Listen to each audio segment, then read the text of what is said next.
പക്ഷേ നിങ്ങൾ ഇത്രയും പോരല്ലോ എന്ന എൻ്റെ ചോദ്യത്തിന് നിങ്ങളുടെ പ്രതികരണം. അത് ഇന്നത്തേക്ക് നിങ്ങൾക്ക് ആ വിജയത്തിൻ്റെ ആഘോഷമൊക്കെ പറയാമെങ്കിലും നാളെ മുതൽ നിങ്ങൾ അന്വേഷിക്കുന്നത് എങ്ങനെ ഭരണം നടത്താമെന്നാണ്. അവിടെ നാളെ ആരെ കൂടെ കൂട്ടച്ചേർത്താണ് മേയർഷിപ്പ് ഉണ്ടാക്കിയെടുക്കാമെന്നാണ്. അതിപ്പോഴും ഒരു അനിശ്ചിതാവസ്ഥയിൽ നിൽക്കുന്ന ഒരു ഒരു കോർപ്പറേഷനായി തിരുവനന്തപുരം ഇപ്പോഴും നിൽക്കുന്നു. എന്നിടത്ത് നിങ്ങളത് കിട്ടിയെന്നാണ് പറയുന്നത്. തിരുവനന്തപുരം പോലൊരു കോർപ്പറേഷൻ LDF കേരളം ഭരിക്കുമ്പോൾ LDFന്റെ ഭരണമുണ്ടായിരുന്ന ഒരു കോർപ്പറേഷനിൽ BJPക്ക് ഒരു സീറ്റിൽ ഭരണം നഷ്ടപ്പെട്ടു എന്ന് അങ്ങ് പറയുമ്പോൾ ഈ LDFന് എത്ര കിട്ടി എന്നുള്ളത് പരിശോധിക്കണ്ടേ? നമ്മൾ യാഥാർത്ഥ്യ ബോധത്തോടു കൂടി വേണ്ട ഒരു തെരഞ്ഞെടുപ്പ് റിസൾട്ടിനെ വിലയിരുത്താൻ. കേരളത്തിലെ BJPയുടെ കൃഷ്ണദാസ്, ഞാൻ അതിനകത്ത് വീണ്ടും ഞാൻ താങ്കളുടെ മുമ്പാകെ ഇത് ഇന്ന് കേരളം മുഴുവൻ ചർച്ച ചെയ്യുന്നൊരു പ്രധാനപ്പെട്ട കാര്യമാണ് ഈ തിരുവനന്തപുരത്തെ BJPയുടെ ഈ പ്രകടനം. അതുകൊണ്ട് ആണ് ഞാൻ താങ്കളുടെ മുമ്പാകെ ഈ കാര്യങ്ങളൊന്ന് പ്രധാനമായ ഒരു ചർച്ചയ്ക്കായിട്ട് അവതരിപ്പിക്കുന്നത്. ഇന്ന് തിരുവനന്തപുരത്ത് നടന്ന ഈ തെരഞ്ഞെടുപ്പ് ഫലത്തിൽ കണ്ട കാഴ്ചകൾ അനുസരിച്ച് ഒരു 10ഓളം വാർഡുകളിൽ 100-ൽ താഴെയാണ് BJPയുടെ ഭൂരിപക്ഷം. ഒരിടത്ത് 2 വോട്ടിനാണ് വിജയിച്ചിരിക്കുന്നത്. അപ്പോൾ ഇതൊക്കെയാണോ നിങ്ങൾ ഈ LDF ഇത്രയും കാലമായി തിരുവനന്തപുരം കൊണ്ട് നടക്കുന്നിടത്ത് ഒരു ബദലായി ഒരു വലിയ രീതിയിൽ ഒരു മുന്നേറ്റം ഉണ്ടാക്കാൻ ശ്രമിച്ചിട്ട് നിങ്ങൾക്കിത് നേടാനായത് എന്നുള്ളത്? ഇതൊരു വലിയ മെച്ചപ്പെട്ട പ്രകടനമായി നിങ്ങൾക്ക് പറയാം. ഞാൻ അതിനെ മോശപ്പെടുത്തുകയല്ല. പക്ഷേ ഇത് ഇത്രയും കാലമായിട്ട് നിങ്ങൾക്ക് ഇതേ പറ്റുന്നുള്ളൂ. ഞങ്ങൾക്ക് വലിയ തെറ്റ് പറ്റിപ്പോയില്ലാൽ ഈ 50 സീറ്റ് എന്നുള്ളത് ഞങ്ങൾ വളരെ വലിയ LDFന്റെയും UDFന്റെയും രാഷ്ട്രീയത്തിനിടയിൽ നിന്നുകൊണ്ട് BJPക്ക് കിട്ടിയ 50 സീറ്റ് ഇനി അങ്ങ് എന്നെ ഞാൻ പറയുന്നതിനിടയിൽ വീണ്ടും ചോദ്യം ചോദിച്ച് ക്ലാരിഫിക്കേഷൻ ചോദിക്കുകയാണെങ്കിൽ എനിക്ക് സമയം വേണമെന്ന് യാതൊരു നിർബന്ധവും എനിക്കില്ല. എനിക്ക് ഈ ചർച്ചയിലും പങ്കെടുക്കണമെന്ന് യാതൊരു നിർബന്ധവുമില്ല. ഞാൻ ഇത് 2ാമത്തെ തവണയാണ് ഒരു കാര്യം പറയാൻ വേണ്ടി ശ്രമിക്കുന്നത്. അങ്ങ് അതിന്റെ ഉപചോദ്യം ചോദിക്കുകയാണ്. ആ ഉപചോദ്യത്തിന് എന്തെങ്കിലും പ്രസക്തി ഉണ്ടോ എന്ന് സ്വയം അന്വേഷിക്കേണ്ടതാണ്. ഞാൻ പറഞ്ഞത് LDFന്റെ ഭരണമുണ്ടായിരുന്ന ഒരു മുനിസിപ്പാലിറ്റി, ഒരു കോർപ്പറേഷൻ, ആ കോർപ്പറേഷനിൽ BJPക്ക് കേവല ഭൂരിപക്ഷത്തിന് ഒരു സീറ്റേ വേണ്ടൂ. അങ്ങേക്കത് അറിയുന്ന കാര്യമാണ്. ഭരണമുണ്ടായിരുന്ന LDFന് എത്ര സീറ്റ് നഷ്ടപ്പെട്ടു എന്ന് അങ്ങേക്ക് അറിയുന്ന കാര്യമാണ്. അപ്പോൾ അങ്ങ് ചോദിക്കുന്നത് അവിടെ BJPയുടെ സ്ഥാനാർത്ഥി ജയിച്ചത് 2 വോട്ടിന്റെ ഭൂരിപക്ഷത്തിലല്ലേ, 100-ൽ താഴെ വോട്ടുകളുടെ ഭൂരിപക്ഷത്തിലല്ലേ? ഞാൻ അതുകൊണ്ടാണ് വളരെ ബഹുമാന പുരസ്സരം അങ്ങയോട് ആദ്യം പറഞ്ഞത്. അങ്ങ് കേരളത്തിലെ മുതിർന്ന മാധ്യമ പ്രവർത്തകനല്ലേ? ഈ റിസൾട്ടുകൾ വരുമ്പോൾ ഓരോ വോട്ടിന് ജയിക്കുന്നതും ടോസ് നേടി ജയിക്കുന്നതും ഒക്കെ ജയമാണ് എന്നുള്ളത് അറിയാവുന്നയാളല്ലേ? അപ്പൊ അതാണോ നമ്മുടെ ചർച്ചാ വിഷയം? അല്ലല്ലോ. കേരളത്തിൽ നിരക്കെ പരക്കെ കേരളത്തിലെ പഞ്ചായത്തുകളിൽ, കേരളത്തിലെ മുനിസിപ്പാലിറ്റികളിൽ, കേരളത്തിലെ കോർപ്പറേഷനുകളിൽ പൂർണ്ണമായും BJPക്ക് അനുകൂലമായിട്ടുള്ള സീറ്റുകൾ ലഭിക്കുന്ന ഒരു രാഷ്ട്രീയ സാഹചര്യത്തിലേക്ക് കേരളത്തിലെ രാഷ്ട്രീയത്തിൽ പതുക്കെ മാറ്റം വരുന്നു എന്നുള്ളത് അങ്ങേപ്പോലുള്ള ആളുകൾ മനസ്സിലാക്കണമെന്ന് ഞാൻ പറയില്ല. അതിനെ തെറ്റായി വ്യാഖ്യാനിക്കരുത് എന്നേ എനിക്ക് പറയാനുള്ളൂ.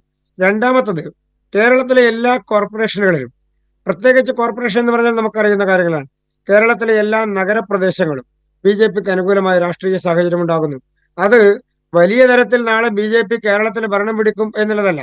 പക്ഷെ കേരളത്തിലെ രാഷ്ട്രീയ ഭൂമികയിൽ എല്ലാം UDFും LDFും എല്ലാ കക്ഷികളും ഒരുമിച്ച് നിന്ന് എതിർക്കുമ്പോഴും ഒറ്റക്ക് നിന്ന് പോരാടാൻ കഴിയുന്ന ഒരു രാഷ്ട്രീയ ശക്തിയായി, പ്രത്യേകിച്ച് കേന്ദ്ര ഗവൺമെന്റ് നടപ്പാക്കുന്ന വികസനങ്ങൾ മനസ്സിലാക്കുന്ന ജനങ്ങൾ, അവർ പതുക്കെ ആ വികസന രാഷ്ട്രീയത്തിലേക്ക് നടന്നെടുക്കുന്നു എന്നുള്ളതാണ്. അങ്ങ് പറഞ്ഞ തിരുവനന്തപുരത്തിലേക്ക് ഞാൻ ഒരിക്കൽ കൂടി വരാം. അങ്ങനെയാണെങ്കിൽ LDFന്റെ വോട്ടുകൾ നഷ്ടപ്പെട്ടത് എത്രയാണ് എന്നുള്ളത് പരിശോധിക്കപ്പെടണ്ടേ? സീറ്റുകൾ എങ്ങനെ നഷ്ടപ്പെട്ടു എന്നുള്ളത് പരിശോധിക്കപ്പെടണ്ടേ? പ്രമുഖർ എങ്ങനെ പരാജയപ്പെട്ടു എന്ന് പരിശോധിക്കപ്പെടണ്ടേ? ഇപ്പൊ എറണാകുളം അടക്കമുള്ള പല ജില്ലകളിലും, കേരളത്തിലെ പ്രധാനപ്പെട്ട പല ജില്ലകളിലും എങ്ങനെയാണ് ഉണ്ടായിരുന്ന പഞ്ചായത്തുകൾ നഷ്ടപ്പെട്ടത്, ബ്ലോക്ക് പഞ്ചായത്തുകൾ നഷ്ടപ്പെട്ടത്, ജില്ലാ പഞ്ചായത്തുകൾ നഷ്ടപ്പെട്ടത്, വോട്ടിംഗ് പെർസെന്റേജ് എങ്ങനെയാണ് കുറയുന്ന സാഹചര്യം ഉണ്ടായത്? BJPയുടെ വോട്ടിംഗ് പെർസെന്റേജ് ലാല് പരിശോധിച്ചോ? ഞങ്ങളുടേത് 8 വർഷം മുൻപുണ്ടായിരുന്ന 16% നിന്ന് കഴിഞ്ഞ പാർലമെന്റ് തെരഞ്ഞെടുപ്പിൽ 20% വളർന്നു. ഈ ത്രിതല പഞ്ചായത്ത് തെരഞ്ഞെടുപ്പിൽ ഏതാണ്ട് 24-25% പൂർണ്ണമായ കണക്കുകൾ വരാനിരിക്കുന്നേ ഉള്ളൂ. ആ തരത്തിലേക്ക് ഞങ്ങളുടെ വോട്ടിംഗ് പെർസെന്റേജ് ഉയർന്നിരിക്കുന്നു. ഞങ്ങൾക്കൊരു മുനിസിപ്പാലിറ്റി നഷ്ടപ്പെട്ടു എന്ന് പറയുമ്പോൾ മറ്റൊരു മുനിസിപ്പാലിറ്റി ലഭിക്കുന്ന സാഹചര്യം ഉണ്ടായിരിക്കുന്നു. ഞങ്ങൾക്ക് ലഭിച്ചിട്ടുള്ള പഞ്ചായത്തിന്റെ എണ്ണം വർദ്ധിച്ചിരിക്കുന്നു. ഇതിൽ 2 കാര്യങ്ങൾ കൃഷ്ണദാസ്. ഈ പറഞ്ഞ നേരത്തെ CPM-നോട് ചോദിക്കേണ്ട ചോദ്യമൊക്കെ ഞാൻ അവിടെ ചോദിച്ചിട്ടുണ്ട്. അവരത് തിരുത്തും, അന്വേഷിക്കും, പഠിക്കും. അതിനിടയിൽ പറയാനുള്ള ഇപ്പോഴത്തെ കണക്കുകളാണ് അവർ പറഞ്ഞത്. ഇതേ ചോദ്യം തന്നെ നിങ്ങളോടും ചോദിച്ചിട്ടുള്ളൂ.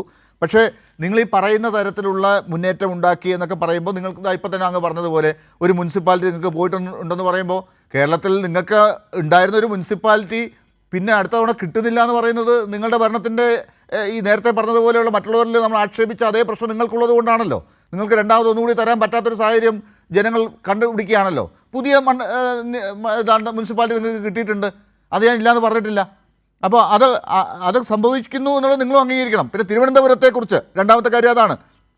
തിരുവനന്തപുരത്ത് നിങ്ങൾ ഏറ്റവും കൂടുതൽ കേരളത്തിൽ മുന്നോട്ട് വെക്കുന്ന ഒരു പ്രദേശമാണ് തിരുവനന്തപുരം കോർപ്പറേഷൻ. കാസർഗോഡ് പോലെ അല്ലെങ്കിൽ മഞ്ചേശ്വരം പോലെ തിരുവനന്തപുരം, പാലക്കാട് പോലെ ഒക്കെയാണ് അവതരിപ്പിക്കുന്ന ഒരു സ്ഥലമാണ്. അല്ലെങ്കിൽ അതിനേക്കാൾ മുമ്പിൽ നിൽക്കുന്ന പ്രയോറിറ്റിയുള്ള സ്ഥലമാണ്. അവിടെ ആ കോർപ്പറേഷനിൽ ഇത്തവണ നിങ്ങൾ ഇത്രയും വലിയ പ്രശ്നങ്ങൾ LDF-നുണ്ട് എന്ന് പറയുന്ന സമയത്തും നിങ്ങൾക്ക് അവിടെ ഭരണത്തിലേക്ക് എത്താൻ ഇപ്പോഴും പറ്റിയിട്ടില്ല എന്നുള്ളത്. അത് 50 സീറ്റ് നിങ്ങൾക്ക് കിട്ടിയതിൻ്റെ മേന്മയുണ്ട് സർ, അത് ഞാൻ ഇല്ലയെന്ന് പറഞ്ഞില്ല.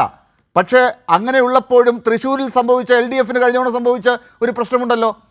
മറ്റാരും വരാതിരിക്കാൻ അവർ അത് ഭരണം LDF-ൻ്റെ കയ്യിലേക്ക് അതിനെ കൊണ്ടുവന്നു, ഒരാളിലേക്ക് അത് കൊണ്ടുവന്ന് മേയറാക്കേണ്ടി വന്നു എന്നുള്ളത്. ഇവിടെ ഇപ്പോൾ നിങ്ങൾ അതേ അവസ്ഥയിലാണ്. നിങ്ങൾ കുറ്റം പറഞ്ഞ ആ അവസ്ഥയിലാണ് ഇവിടെ ഇപ്പോൾ നിങ്ങൾ.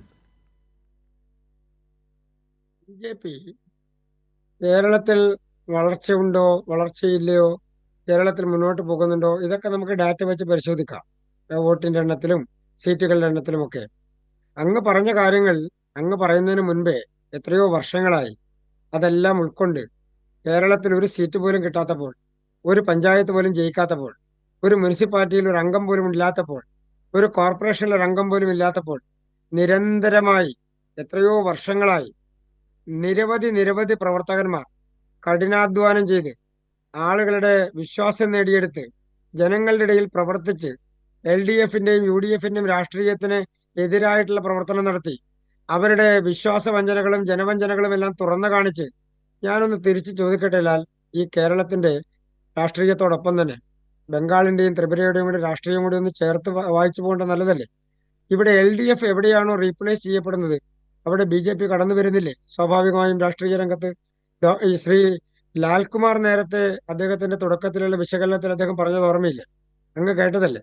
കേരളത്തിൽ BJPക്ക് ഉണ്ടാകുന്ന വളർച്ച, അതായത് ആ വളർച്ച വികസനത്തിന് അനുകൂലമായി ഉണ്ടാകുന്ന ഒരു ജനങ്ങളുടെ ചിന്താഗതിയുടെ ഭാഗമായിട്ടുണ്ടാകുന്നതാണ്. അല്ല, അത് ലാൽകുമാർ പറഞ്ഞു, ശരിയാണ്. അദ്ദേഹം പറഞ്ഞപ്പോഴും അദ്ദേഹം വിശദീകരിച്ച ചില കാര്യങ്ങൾ കൂടിയുണ്ട് അവിടെ. ഒരു കാര്യം അല്ല, പറയാം, ഒറ്റ കാര്യം, നമ്മൾ അതല്ലല്ലോ ചർച്ച. പൂർത്തിയാക്കട്ടെ. എന്തിനാ ഇത്ര വേവലാതി അല്ല സർ, വേവലാതി അല്ല. അങ്ങനെയാണെങ്കിൽ ഈ സ്പീഡ് പോരാന്നാണ്. BJPക്ക് ഈ ഒരു പേസിൽ വന്നാൽ പോരാ. നേമത്ത് കിട്ടി, അടുത്ത തവണ ആയപ്പോൾ നേമത്തുനിന്ന് പോയി. പാലക്കാട് കിട്ടി, അടുത്ത തവണ ആയപ്പോൾ പാലക്കാട് നിന്ന് പോയി. ഇപ്പം കിട്ടിയ സ്ഥലത്ത് നിന്ന് അടുത്ത തവണ പോകുമ്പോൾ ഈ ട്രെൻഡ് ആണെങ്കിൽ അങ്ങനെയാണ് സംഭവിക്കുക. ഡോക്ടർ ഞാൻ പ്രാഗല്ല കേട്ടോ. അങ്ങക്ക് അല്ലല്ല, അങ്ങേക്ക് BJP വരണമെന്നില്ല, BJPക്ക് സീറ്റുകൾ കിട്ടണമെന്നില്ല, അങ്ങേക്ക് BJP കേരളം ഭരിക്കണമെന്നുള്ള നല്ല ആഗ്രഹമുണ്ട് എന്നുള്ളത് എനിക്കറിയാം. പക്ഷെ അങ്ങയുടെ അത്രയും സ്പീഡിൽ അങ്ങയുടെ വിശ്വാസത്തിൽ 2026-ൽ BJP കേരളം ഭരിക്കണമെന്നല്ല. അത് വരുന്നത് ഞങ്ങൾ സന്തോഷത്തോടു കൂടി സ്വീകരിക്കുന്ന കാര്യമാണ്. അങ്ങയുടെ ആഗ്രഹം പോലെ, അങ്ങയുടെ വിശ്വാസം പോലെ അത് ശക്തമായ രീതിയിൽ ഞാൻ കണ്ടെത്തിയ നിരീക്ഷണം അനുസരിച്ചാണെങ്കിൽ 2026-ൽ നിങ്ങൾക്ക് കിട്ടിയാൽ 2031-ൽ അത് പോവും. നിങ്ങളുടെ അനുഭവം വെച്ച്, മറ്റുള്ള സ്ഥലത്തെ അനുഭവം അനുസരിച്ച് 31-ൽ പോവും നിങ്ങൾ. അല്ല പോയിക്കോട്ടെ, ഞാൻ അതുകൊണ്ടാണ് പറഞ്ഞത് 2026-ൽ ഞങ്ങൾക്ക് ഭരണം കിട്ടണമെന്നില്ല. അങ്ങയുടെ പ്രാർത്ഥനക്ക് എല്ലാവിധ നന്ദിയും രേഖപ്പെടുത്തുന്നു. 2031-ൽ അത് നഷ്ടപ്പെട്ടാൽ 2036-ൽ ഞങ്ങൾ അത് തിരിച്ചു പിടിക്കും. ഒരു സംശയം ശരി.